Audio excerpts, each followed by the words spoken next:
라이트하우스 서술해 오신 여러분들을 진심으로 환영합니다. 저는 임용규 목사입니다. 오늘부터 3주간 스바냐서 시리즈를 이제 진행을 하게 됩니다.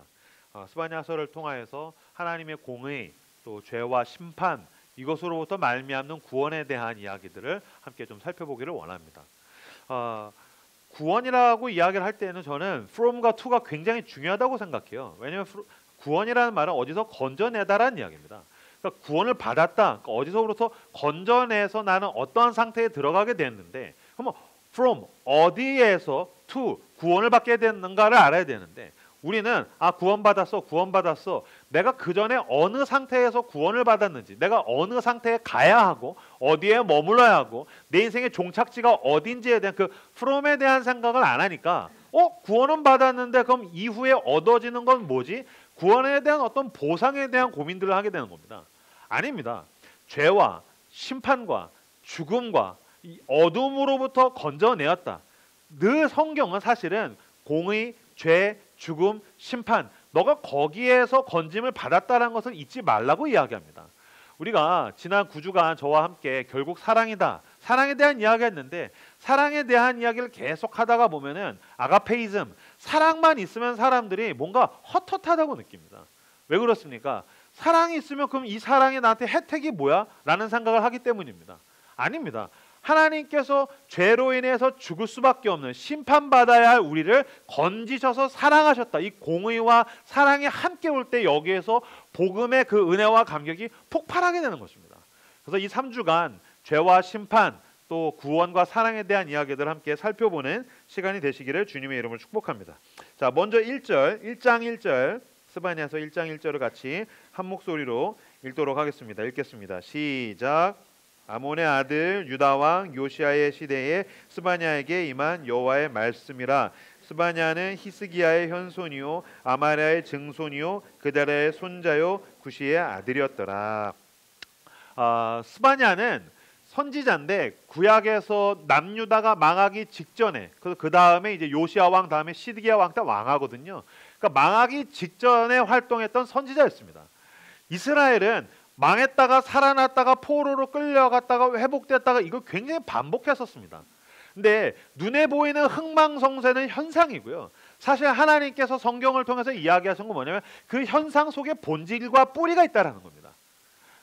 제가 그래서 기도할 때 눈에 보이는 모든 것은 보이지 않는 것으로부터 말미암았습니다라는 이야기를 했는데 그건 지금도 그렇습니다. 제가 고등학교 때 얼굴에 여드름이 진짜 많았었어요. 얼마나 많았냐면은 선생님이 저 때만 해도 그 구타 체벌이 되게 많았을 때라서 뭐 숙제 안 하면 남자애들 쭉 줄 세워놓고 막 싸대기 때리고 그랬거든요. 그래서 쫙 뭐 지각한 놈들 나와 그럼 싸대기 팍 들어가 팍 하다 제 차례가 딱 됐는데 여드름이 너무 많으니까 들어가 이 새끼야 막 그랬었어요.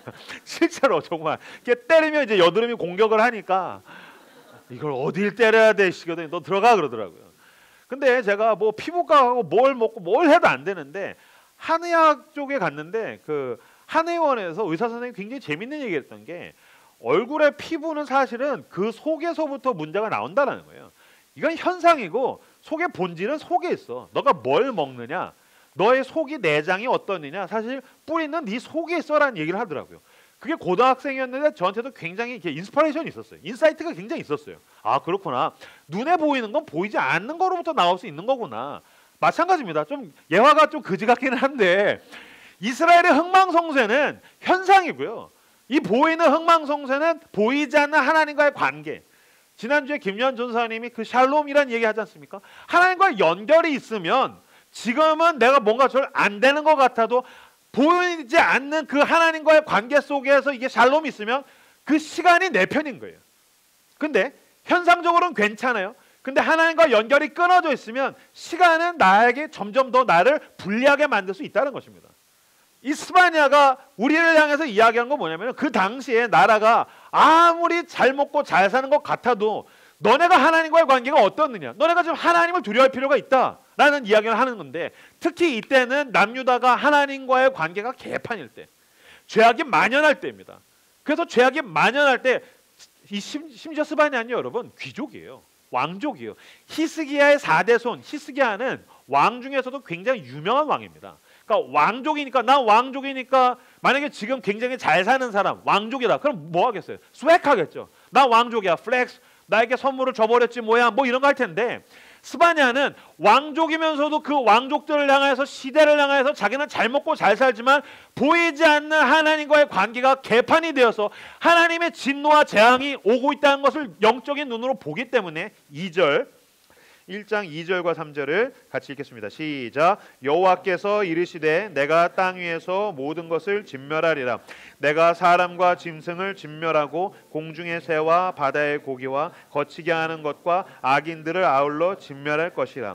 내가 사람을 땅 위에서 멸절하리라. 나 여호와의 말이니라. 굉장히 무서운 말이죠. 스바냐는 귀족이에요. 왕족이에요. 그러니까 자기는 아쉬울 게 없어요. 그리고 그 당시에 나라가 막 망할 것 같이 안 볼 수도 있어요. 그래서 사람들은 그냥 뭐 망하겠어. 잘 먹고 잘 살 수 있어. 생존을 중요하게 여기고 스웩과 플렉스를 추구하고 이 땅 가운데서 나는 좀 더 나를 안정적으로 만들어줄 것들을 추구하고 있는데 스바냐가 영적인 눈으로 보니까 굉장히 심각한 거예요. 그런 가운데 하나님께서 뭐라고 이야기하시냐면 내가 모든 걸 진멸하리라. 이 땅에 있는 모든 걸 진멸하리라고 하나님께서 심판과 진멸과 멸절에 대한 이야기를 하시는 거예요. 특히 이 멸절과 진멸에 대한 대상이 무엇인가? 누구를 향해서 이야기를 하시는가? 함께 스바냐서 1장 4절에서 6절 말씀을 같이 한 목소리로 읽겠습니다. 시작.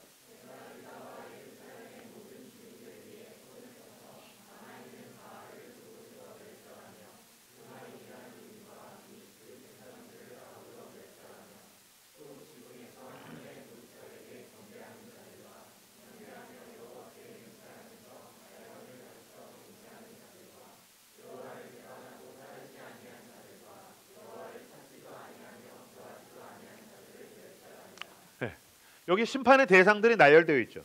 내가 유다와 예루살렘의 모든 주민들 위에 손을 펴서 남아있는 바알. 여기서 보면은 이방신들이 한 두 종류가 등장합니다. 바알 그리고 말감. 그리고 이들을 향해서 경배한다고 그랬는데 여기서 분명히 뭐라고 얘기하냐면요. 여러분 스바냐 시대 때 사람들이 하나님을 안 믿는 게 아닙니다. 하나님도 믿고 그리고 말감에게도 맹세하는 자들. 하나님도 믿고 바알도 믿는 사람들. 하나님도 믿지만 뭔가 삶이 불리해지고 불안해지면 지붕 위에 가서 별을 보면서 절을 하고 기도하는 사람들. 하나님은 믿지만 유튜브에서 나를 더 행복하게 만들어줄 것들을 추구하면서 그것들을 떠받드는 사람들. 하나님의 말씀보다 그런 것에 더 귀 기울이는 사람들. 그것을 추구하는 사람들. 그것에 내 삶을 걸어서 추구하는 사람들 향해서 내가 진노하겠다. 바알, 말감, 당시에 있던 고대 신들의 공통적으로 들어가는 게 두 가지 개념이 들어가는데 주인 그리고 신이라는 이름이 들어가요. 그러니까 바알, 말감, 또 아세라, 뭐 밀곰, 뭐 이렇게들 많이 얘기하는데 여기에 다 어떤 이름이 들어가 있냐면 주인, 신. 그러니까 하나님께서 내가 주인인데 왜 너네는 다른 것을 주인 삼고 따라가느냐? 내가 주인인데 내가 너를 만들었는데 내가 모든 걸 창조했는데 왜 너희는 내 피조물과 창조된 것들을 따라가고 그것을 주인으로 삼고 그것을 신으로 삼고서 그게 너를 행복하게 만들어줄 수 있다라고 그게 나를 구원해줄 수 있다고 그걸 추구하다가 보면 너가 뭔가 더 좋은 것을 얻을 수 있다라고 너는 거짓된 것에 속고서 가고 있느냐. 내가 멸절하리라. 내가 홀로 유일한 신이라는 것을 드러내겠다라고 하나님께서 이야기하신 것입니다.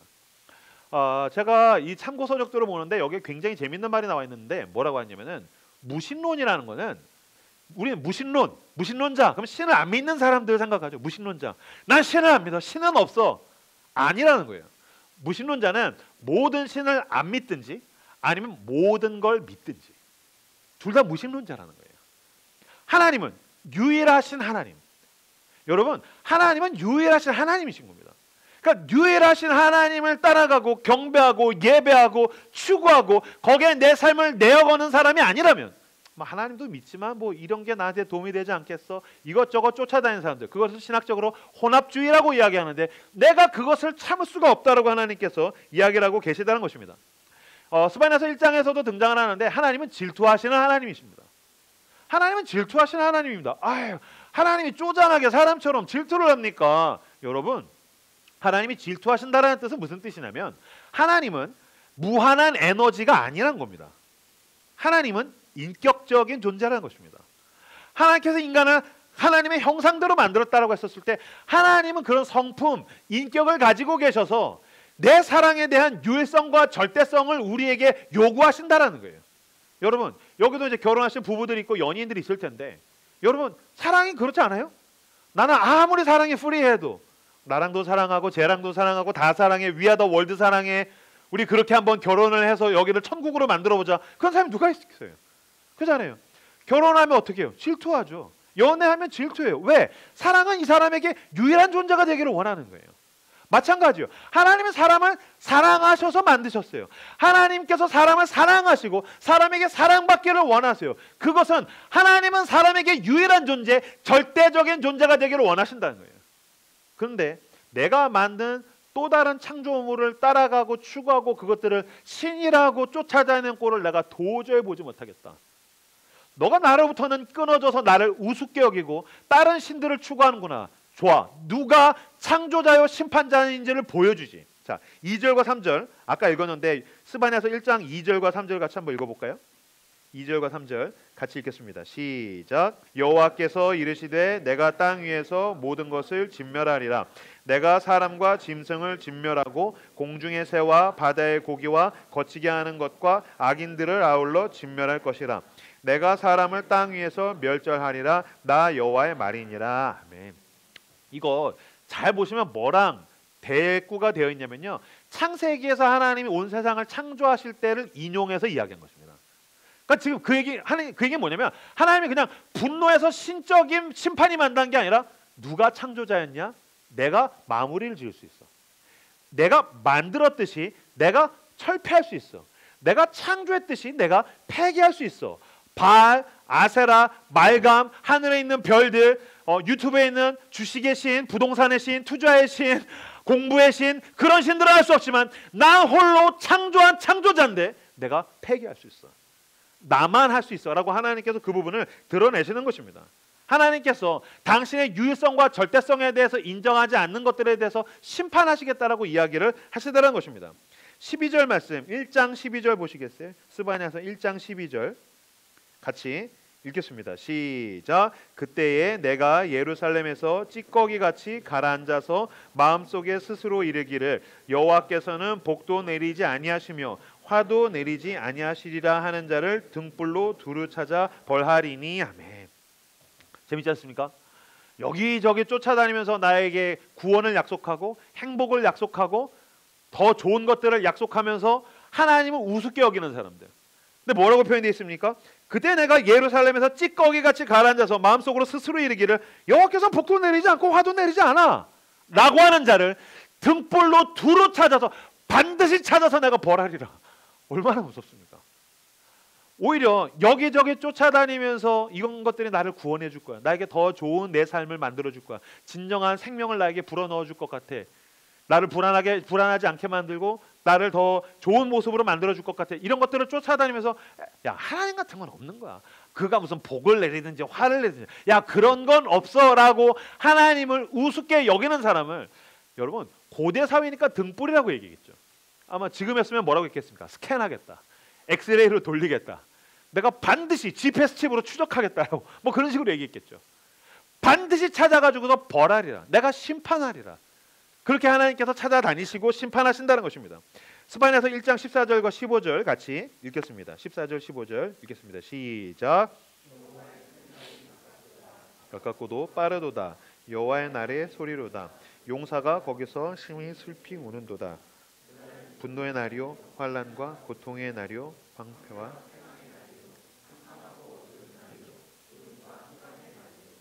아멘. 여호와의 날이 가깝도다. 하나님이 심판하시고 멸절하시고 진멸하시는 날이 가까이 왔다. 원래 구약에서 유대인들에게 있어서 여호와의 날이라고 하면 그건 굉장히 좋은 의미였습니다. 그러니까 기대하는 날, 뭔가 좋은 게 주어지는 날. 그러니까 우리로 치면 월급날, 좋은 게 오는 날, 결혼식 날, 내가 기다리고 고대하던 좋은 게 나에게 오는 날. 근데 여러분 뭐 월급날이라든지 아니면 결혼식, 그게 온전한 사람들에겐 좋은 날이겠지만 만약에 내가 회사 돈을 횡령했어요. 그러면은 재정적인 게 정상되는 월급날은 심판의 날인 거죠. 내가 한 사람과 온전히 사랑했어요. 그러면 결혼식이 기다리는 좋은 날이겠지만 양날이에요. 그러면 결혼식이 심판 날이겠죠. 무슨 말인지 아시겠죠? 그래서 왜 그런 얘기도 SNS에 또 돌아다니지 않습니까? 뭐 양다리였는데 결혼하려고 했더니 한 명이 배신당한 사람이 와가지고 결혼식을 다 뒤집어 깠다.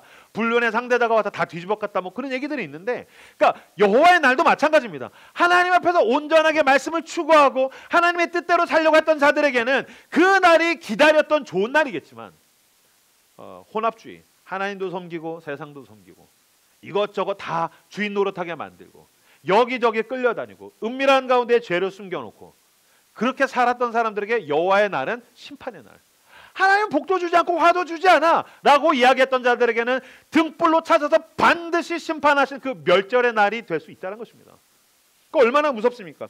여호와의 큰 날이 가깝도다. 가깝고도 빠르도다. 여호와의 날의 소리로다. 용사가 거기서 심히 슬피 우는도다. 그날은 분노의 날이요 환난과 고통의 날이요 황폐와 패망의 날이요 캄캄하고 어두운 날이요 구름과 흑암의 날이로다.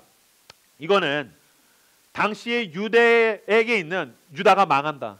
너네가 하나님을 우습게 여겼다. 하나님과 연결되어야지 하나님께서 지키신데 너희가 하나님으로부터 등 돌렸으니 하나님도 너희에게 심판하실 것이다. 결국에 그 남유다는 시드기야 왕 때 바빌로니아에게 패망하고 멸망하게 됩니다. 첫 번째로는 독자가 유다지만 두 번째로는 오늘 성경을 읽는 우리들에게 이야기하신 것입니다. 여호와의 큰 날이 가까이 오고 있다. 그 날이 오고 있다. 너희들이 그 날을 인정하든 인정하지 않든 하나님께서 복을 주시든 화를 주시든 난 상관없어 이야기하는 모든 사람에게 그 심판과 멸절의 날이 우리에게 오고 있다라고 이야기한 겁니다. 하나님이 심판하신다고? 예, 맞아요. 사실 모두 알고 있습니다. 당신 알고 있잖아요. 하나님의 심판의 날이 오고 있다는 걸 다 사실 알고 있잖아요. 느끼고 있어요. 이건 그리스도인뿐만이 아니에요. 모든 사람이 그 날이 여호와의 큰 날이 두려움 가운데 오고 있다는 걸 알아요. 그래서 여러분 넷플릭스 들어가 보세요. 세상이 종말이 온다라는 이야기가 굉장히 많아요. 좀비로 오든지 자연재해로 오든지 우주인이 쳐들어오든지 하나님이 심판을 한다는 얘기는 스바냐서를 통해서 살펴봤겠지만 아마 여러분들이 아마 이 감독은 몰라도 이 감독의 영화는 아마 봤을 확률이 굉장히 높을 겁니다. 롤랜드 에머리히라는 감독입니다. 이 사람 아주 희한한 인간입니다. 롤랜드 에머리히 감독. 이런 영화들을 감독했습니다. 1996년도에 인디펜던스 데이라는 영화를 만들었어요. 우주인이 쳐들어와서 지구를 침공한다는 이야기예요. 그 다음에 2년 후에 1998년도에 고질라, 거대한 도마뱀님이 지구를 부순다. 2004년도부터 본격적으로 투머로우, 그래서 자연재해로 인해서 지구가 멸망한다. 그러다 재밌는데 2009년도에는 2012라는 영화를 만들었어요. 무슨 뜻이냐면 2012년은 어쨌든 닥치고 지구는 망한다. 그리고 최근에는 2022년도에 문폴이라는 영화, 달이 지구로 떨어져서 지구는 망하게 된다. 롤랜드 에머리라는 감독이에요. 넷플릭스 이 사람의 작품이 꽤 많습니다. 이 정도 되면 롤랜드 에머리는 지구가 망하게 바란다고 봐야 돼요. 그리고 지구가 망해야지 먹고 살 수 있는 사람이에요, 저 사람은. 근데 여러분, 이런 류의 그 아포칼립스라고 하나요? 끝이 왔다. 끝을 향해서 가고 있다. 뭔가 지금 멸망을 향해서 가고 있다는 걸 우리가 사실은 무의식적으로 다 느껴요. 그러니까 어떤 좀비물이든지 자연재해물이든지 우주인이 쳐들어오든지 맞아. 뭔가 말세인 것 같아. 여호와의 큰 날이 가깝고도 가깝다. 그 날이 가깝고도 가깝다라고 성경에서 분명히 이야기하고 있습니다. 우리는 사실 알고 있습니다. 세상이 뭔가 어긋났고 궤도를 벗어났으며 매우 잘못된 방향으로 가고 있고 사실 언제라도 파괴와 종말이 올 수 있다는 것을, 그것을 어떻게 피할 수 있습니까? 당신은 피할 준비를 하고 있습니까? 이거는 남 얘기가 아닙니다. 당장 내 피부에 와닿는 이야기입니다. 개인적인 종말이든지 전 지구적 우주적 종말이든지 그 날이 굉장히 두려움 가운데서 우리에게 속히 오고 있다는 것, 긴박하게 오고 있다는 사실을 여러분 아셔야 됩니다. 제가 스바냐서 1장을 이번 주 가운데 쭉 읽는데 처음 정독을 제가 쫙 하고 소리내서 쭉 읽고 나서 저도 모르게 제 입에서 나왔던 얘기, 개 무섭다. 겁나 무섭다. 제가 사실 그 전에 되게 무서운 경험을 했습니다. 최근에 강릉에서 불났지 않습니까? 그 불난 한복판의 호텔에 그날 제가 있었습니다. 제가 그때 그 전날 집회가 있어가지고서 저녁에 집회를 하고 숙소를 가는데 주최 측에서 목사님 이렇게 숙소를 좋은 비즈니스 호텔을 잡았습니다. 오션뷰입니다. 하여튼 15층이에요. 근데 이제 밤이라서 캄캄한 거여서 내일 아침에 이제 뷰를 봐야겠다. 그래서 새벽까지 제가 작업을 하고 자고서 아침에 일어났는데 그러면 베란다에서 풍경을 봐야지 하고 딱 갔는데 시커먼 연기가 있는 거예요. 15층인데 이게 뭐야? 근데 봤는데 막 시커먼 연기가 막 올라와. 이게 뭐야? 저 뉴스를 들었더니 강릉에 불났다는 거예요. 내가 지금 거기에 있는 거예요. 그래서 진짜로 아내한테 전화를 했어요. 그래서 왠지 막 마지막 인사를 막 해야 될 것 같고. 아니 생각해봐. 15층에 시커먼 연기가 올라오면 누구라도 여보 하면서 전화를 안 받는 거예요.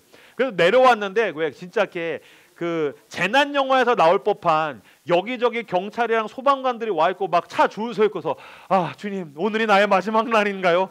막 그러면서 탈출해 나왔는데 다행히 인명 피해가 없어서 너무너무 다행인데 그날 진짜 무서웠거든요. 이 본문 스바냐서 1장을 읽는데 그날 생각이 났어요. 내가 그날은 강릉에서 운 좋게 탈출할 수 있었지만 경미한 사고였으니까요. 경미하진 않지만 어쨌든 내가 탈출할 수 있었지만 이날은 탈출할 수 없을 겁니다. 이날은 그 누구도 자기의 힘으로는 탈출할 수 없을 것입니다. 1장 18절 말씀 같이 읽어볼까요? 1장 18절 말씀 같이 읽겠습니다. 시작.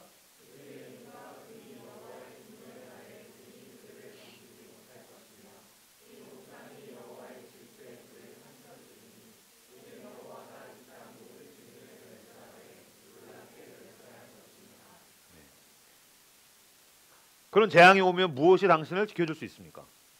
당신의 개인적인 종말이든 아니면 온 세상의 끝이 올 때에 무엇이 나를 지켜줄 수 있습니까? 이 참 스바냐서 1장에 여기저기 진짜 기가 막힌 무릎을 치게 되는 문장들이 있는데 18절 보세요. 그들의 은과 금이 여호와의 분노의 날에 능히 그들을 건지지 못할 것이며 그들의 금과 음이 여호와의 진노의 날에 그들을 구원해 줄 수 없다. 근데 여러분 개인적인 고통과 고난도 그렇지 않습니까? 무엇이 당신을 건져줄 수 있습니까? 당신이 신뢰하고 당신이 의지하고 당신이 붙들고 있고 당신이 모아왔던 인간관계와 돈과 그 재주가 당신을 지켜줄 수 있습니까? 아닙니다. 특히 세상의 끝날이 그날이 왔을 때 멸절과 진멸의 날이 왔을 때 하나님의 심판의 날이 왔었을 때 인간들이 가지고 있고 소유하고 있고 내가 동원할 수 있는 그 모든 것으로도 그분의 분노를 막을 수 없을 것입니다. 하나님께서 모든 걸 깨트려서 박살내시겠다라고 이야기를 하고 지금 계시는 것입니다. 아까 제가 말씀드렸죠. 스바냐서 1장 2절 3절 창조했던 그 분께서 그대로 모든 것들을 폐기하시겠다. 끝내겠다. 누구도 막을 수 없어요. 지금 여러분 예전에 제가 설교할 때도 예를 들었는데 도공이 도자기를 열심히 구워서 옹기에서 도자기를 빼서 여기저기 살피다가 되는 거죠. 엉터리야. 깨트려야겠어. 내가 바라던 게 아니야. 옆에서 누군가가 지나가던 사람들이 그걸 왜 버립니까? 버리지 마세요. 아깝습니다. 안 됩니다. 아무리 뭐라고 이야기하더라도 이걸 깨트리는 것은 도공의 마음입니다. 도공의 소유입니다. 도공의 권한입니다. 도공의 능력입니다. 그리고 박살내는 것입니다. 하나님께서 지금 그 이야기를 하시는 것입니다. 내가 깨트리려고 하면 누구도 막을 수 없어. 너희들의 은과 금, 너희들이 추구하던 이게 나를 구원해 줄 거야, 이게 나를 살려줄 거야, 이게 나를 살만하게 만들 거야 라고 붙들던 그 어떤 것도 나의 진노와 나의 심판과 나의 멸절을 막을 수 없어 라고 하나님께서 이야기하고 계시다는 것입니다. 자, 2장 1절 말씀, 스바냐서 2장 1절 말씀 같이 읽겠습니다. 시작. 수치를 모르는 백성아 모일지어다 모일지어다. 하나님께서 모든 것을 깨트리시겠다, 멸절하시겠다, 진멸하시겠다라고 하시면서 그대로 끝나는 것이 아니고 우리에게 소망이 있으면 그분께서 그 재앙의 날에 방공호를 우리에게 설치하셨기 때문입니다. 도망갈 곳을 우리에게 마련하셨기 때문입니다. 그래서 스바냐서가 있는 것입니다. 스바냐라는 이름은 하나님께서 숨기시다라는 뜻입니다. 내가 모든 걸 진멸하겠다, 내가 모든 걸 심판하겠다, 모든 걸 멸절하겠다. 스바냐. 다만 내가 숨길 수 있는 곳을 마련해 뒀으니 도망가라. 그래서 2장부터는 내가 어디로 숨어야 되는가, 어디로 도망가야 되는가에 대한 이야기가 나옵니다. 그 수치를 모르는 백성아 라고 이야기가 나오는데 2장 1절에 수치를 모르는 백성이라는 뜻은 원어로는 갈망하지 않는 백성이라는 뜻이에요. 수치를 모르는 백성, 갈망하지 않는 백성. 여러분들이 그게 뭔 상관이야? 저는 설교를 해야 되는 입장에서 수치를 모르는 거랑 갈망하지 않는 게 뭔 뜻이야? 연결이 안 되잖아요. 수치를 모르는 거랑 갈망하지 않는 게 무슨 뜻이야? 제가 일주일 동안 며칠 동안 수치를 모르는 거랑 갈망하지 않는 게 무슨 뜻이야? 수치를 모르는 건 부끄러움을 모른다는 뜻이고, 갈망하지 않는다는 거 뭔가 이렇게 갈망은 좋아하고 욕구하고 욕망한 건데, 이건 의미가 안 맞는데 왜 수치를 모르는 게 갈망하지 않는 거야? 그 상태에서 제가 화요일인가 수요일 날 동네 다이소를 막 걸어가고 있는데, 한 여중생 덕분에 제가 그 뜻을 정확하게 알게 됐어요. 길을 가고 있는데 횡단보도를 건너가는데 앞에서 여중생이 교복을 입고 셀레바를 끼고서 전화 통화를 하는데, 막 쌍욕을 막 육두문자가 막 2 곱하기 9, 3 곱하기 6, 막 9 다음에 있는 열, 막 자식, 막 그러면서 막 개소, 말, 양, 막 가축 얘기들 막. 근데 보니까 뭐 걔가 시험을 뭐 2점을 더 봤대, 뭐 학원에서 뭐 어땠대면서 별건 내용도 아닌데 쌍욕은 너무 살벌한 거예요. 거의 조폭 수준으로 살벌해요. 근데 내가 낯뜨겁더라고요. 길에서 그런 쌍욕을 막 해야 된다는 게 내가 너무 낯뜨겁더라고요. 그 순간 걔 뒤에서, 얘는 부끄러움을 모르나? 얘는 이게 창피한지 쪽팔린지를 모르나? 얘는 지금 지가 집에서 무슨 말을 하고 있는지를 모르나? 그러다가 보니까 온전한 걸 갈망하지 않으면 부끄러움을 모르는 거구나. 옳은 것, 가장 좋은 것을 열망하고 갈망하지 않으면 자기가 왜곡되고 어긋난 길에 있는데 내가 부끄럽고 수치스럽고 더럽고 추악하고 심판을 향해서 가고 있는데도 내가 그걸 모르고 있는 거구나. 온전한 열망이 없으면 부끄러움을 모르는 사람이 되는구나. 그렇구나. 그쵸. 건강한 가정을 향한 갈망이 없으면 성적인 불륜을 저지르면서도 자기의 부끄러움을 모르고 숨기기에 급급하겠죠. 사람은 사랑해야 된다는 것에 대한 온전한 갈망이 없으면 사람보다 돈을 더 중요하게 여기고 쾌락을 더 중요하게 여기면서 그 사람은 자기에게 있는 부끄러움과 수치스러움을 모른 채 죄 속으로 함몰되게 되겠죠. 마찬가지로 하나님께서 우리에게 말씀을 주셔서 하나님은 말씀을 갈망하고 너는 너의 마음을 다하고 뜻을 다하고 힘을 다하여 하나님을 사랑해라. 그 말씀을 사랑하고 말씀대로 사랑하라고 우리를 창조하셨는데, 아니야, 나는 내 마음대로 살고 싶어. 내가 주인 되어서 내가 원하는 감정과 원하는 삶의 상황 가운데서 살고 싶어 라고 하면서도 자기의 부끄러움을 모르는, 수치를 모르는 백성들아, 모일지어다. 여기서 모일지어다 라는 말이 뭐냐면 나뭇가지를 모은다, 지푸라기를 모은다라는 뜻이에요. 아마 외세의 침략을 받았던 유다에게서 이 단어는 굉장히 피부에 와닿았던 단어였을 거예요. 왜냐하면 바빌론이든지 아수르든지 남의 나라가 쳐들어왔어요. 그래서 전사들이, 군인들이 살기등등해가지고 칼과 창을 들고서 말이 들이닥쳤는데 다 도망가는데 한 명이 산으로 막 올라가는 거예요. 도망가야 돼. 모든 걸 버리고 도망가야 돼. 너 뭐해? 나뭇가지 주스러 가. 지푸라기 주스러 가. 그래 아궁이에 불 떼어서 밥을 먹지. 그래야지 장작을 펴가지고 오늘 시장에서 돈을 벌지. 그래 내가 은과 금을 쌓아야지 더 잘 살 수 있지. 그래야지 내가 원하는 것들을 소유할 수 있지. 아니야, 도망가. 수치를 모르는 백성아, 모일지어다. 그러니까 너는 긴급한 여호와의 날이 가까이 왔는데 왜 너는 온전한 열망을 추구하지 않고 여전히 나뭇가지나 지푸라기에 불과한 것들을 따라다니고 있느냐. 하나님 앞에 모일지어다. 그 이야기를 지금 하고 있다는 것입니다. 하나님께서 원하시는 가장 온전한 것을 열망하고 주님 앞에 내 마음을 모으고 내 틈을 모으고 내 삶을 모아서 주님 앞에 내어드리는 건강한 열망의 사람들, 갈망하는 사람들 다 되시길 그리스도 이름으로 축복합니다. 미국에서 실제로 있었던 일인데 캘리포니아에서 한 여인이 복권에 당첨이 됐어요. 300억. 와, 300억. 그리고 그 여인이 이 복권을 어디에다 둘까? 막 고민했어요. 이 복권 하나면 이제 내 인생은 바뀔 수 있어. 이 시궁창 같은 삶 가운데서 이 복권이 나를 구원해 줄 수 있어. 건져줄 수 있어. 그런 가운데 이 여인이 내가 늘 익숙하던 데다 숨겨놔야지. 그래서 바지 주머니에다가 넣었어요. 그리고 그 바지를 무의식적으로 세탁기에다가 돌려버렸어요. 300억 원이 그대로 날아가 버렸어요. 지금 여기저기서 탄식. 수치를 모르는 백성아, 갈망할지어다. 지금 여기서 나오는 탄식이 뭐죠? 그 좋은 것을 향한 갈망이 사라진 것에 대한 안타까움이죠. 예, 마찬가지입니다. 우리가 돈에 대한 갈망이 있으니까 돈이 사라지면 안타까워하죠. 즐거움에 대한 갈망이 있으니까 즐거움이 사라지면 안타까워하죠. 건강에 대한 갈망이 있으니까 건강이 사라지면 안타까워하죠. 인간관계에 대한 갈망이 있으니까, 나는 연애와 결혼에 대한 갈망이 있으니까 좋은 친구나 좋은 연인이 있었는데 사라지면 안타까워하죠. 당신에게 하나님은 얼마나 안타까운 존재입니까? 당신은 하나님을 얼마나 갈망하고 있습니까? 내가 선교 가지 않은 것에 대한 안타까움이 있습니까? 내가 성경을 읽지 않은 것에 대한 안타까움이 있습니까? 내 시간을 하나님 앞에 온전히 들여본 적이 없는 것에 대한 안타까움이 있습니까?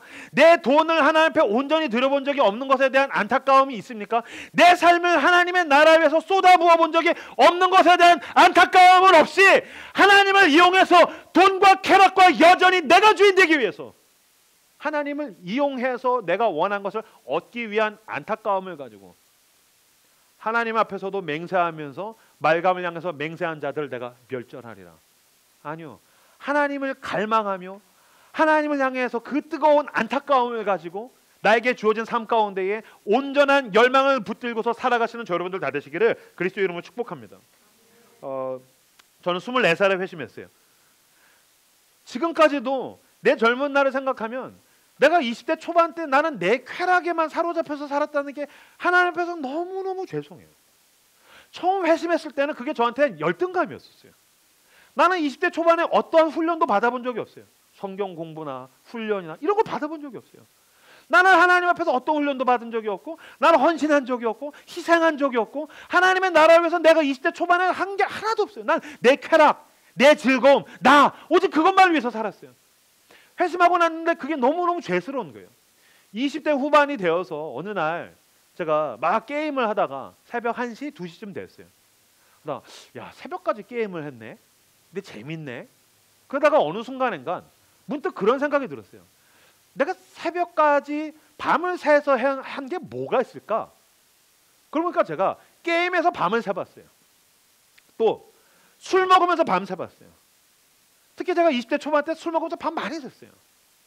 또 제가 과제하면서 밤 많이 샜어요.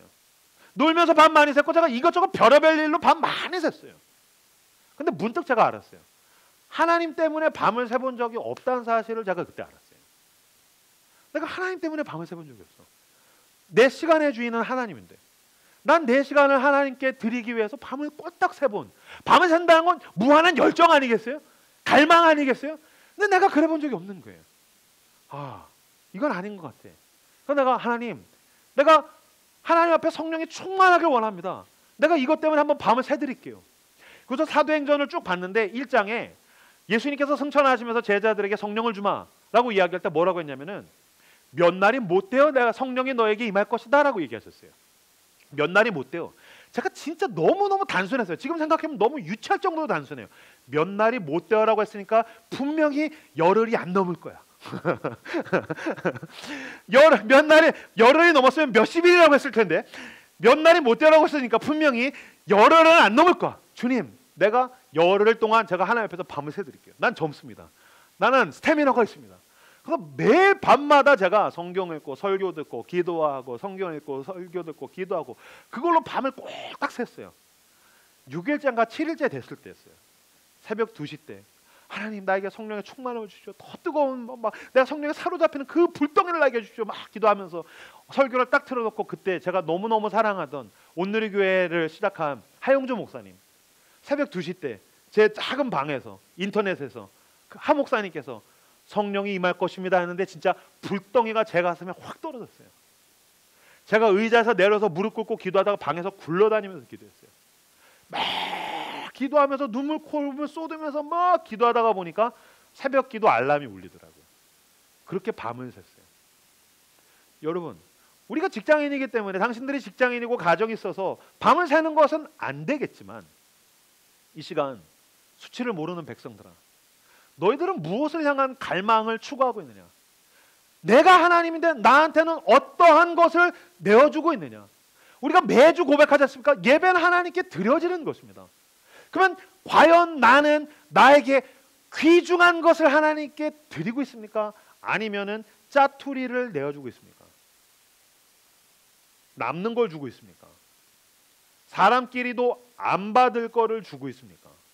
이거 저거 다 주다가 하나님 받으세요. 하나님은 거지가 아닙니다. 하나님은 당신의 헌금에 대해서 거지가 아닙니다. 하나님은 당신의 헌신에 대해서 거지가 아닙니다. 하나님은 당신의 나라의 사역에 대해서 임용규 같은 건 없어도 하나님의 나라를 충분히 일으키실 수 있으십니다. 다만 내가 나를 하나님께 드릴 수 있는 것이 나에게 영광인 줄로 믿습니다. 수치를 모르는 백성들아 모일지어다 모일지어다. 스바냐서 2장 3절 말씀 같이 읽도록 하겠습니다. 스바냐서 2장 3절 같이 한 목소리로 읽겠습니다. 시작.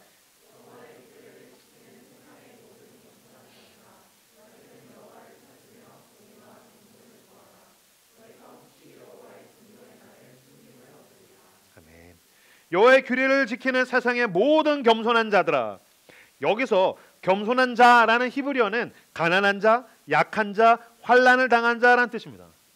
가난한 자, 약한 자, 환난을 당한 자, 그들이 겸손하대요. 여러분 겸손이란 무엇입니까? 제가 차린 건 없지만 목사님 되게 잘하네. 아닙니다. 그건 그냥 겸양 떠는 겁니다. 사람은 자기 주체적으로 겸손할 수 없습니다. 언제 겸손해집니까? 고난이 오면 겸손해집니다. 언제 겸손해집니까? 가난해지면 겸손해집니다. 언제 겸손해집니까? 약해지면 겸손해집니다. 언제 겸손해집니까? 내가 의지하고 있던 것들을 내려놓으면 그때서야 겸손해집니다. 그제서야 비로소 하나님밖에 없습니다.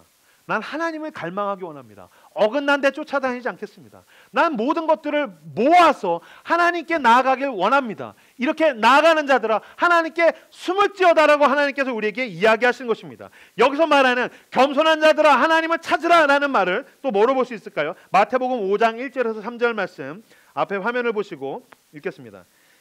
시작.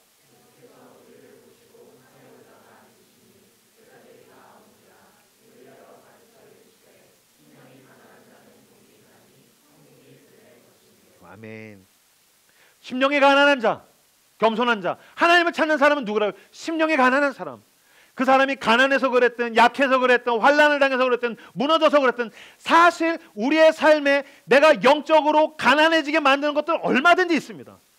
거짓 우상으로 위안을 삼지 않는다면 분명히 나의 삶 가운데 내 심령을 가난하게 만드는 것이 분명히 장치되어 있습니다. 그것을 가지고 하나님께 나오는 것입니다. 주님 제가 알겠습니다. 내가 사람에게 배신당해 보니까 알겠습니다. 주님 내가 몸이 아파 보니까 알겠습니다. 주님 내가 프로젝트에 실패해 보니까 알겠습니다. 주님 내가 방해해 보니까 알겠습니다. 하나님이 아니면 내가 무엇을 갈망하겠습니까? 주님 내가 이제는 모든 것을 모아서 주님 앞에 나아가길 원합니다. 그 사람들만이 하나님께서 숨겨주신다. 진멸과 심판의 날 가운데서 숨겨주신다라는 거예요. 근데 이 마태복음 5장 1절 2절에는 재밌는 구절이 나와 있는데요. 예수께서 무리를 모시고 산에 올라가 앉으시니 제자들이 나온지라 입을 열어 가르쳐 이르시되. 예수께서 누구를 보고 얘기하셨다고? 처음에 무리를 모시고 산에 올라가서 앉았는데 누가 나왔대요? 제자들이 나왔대요. 다시 예수님이 무리를 모시고 난 이제 산에 갈 거야.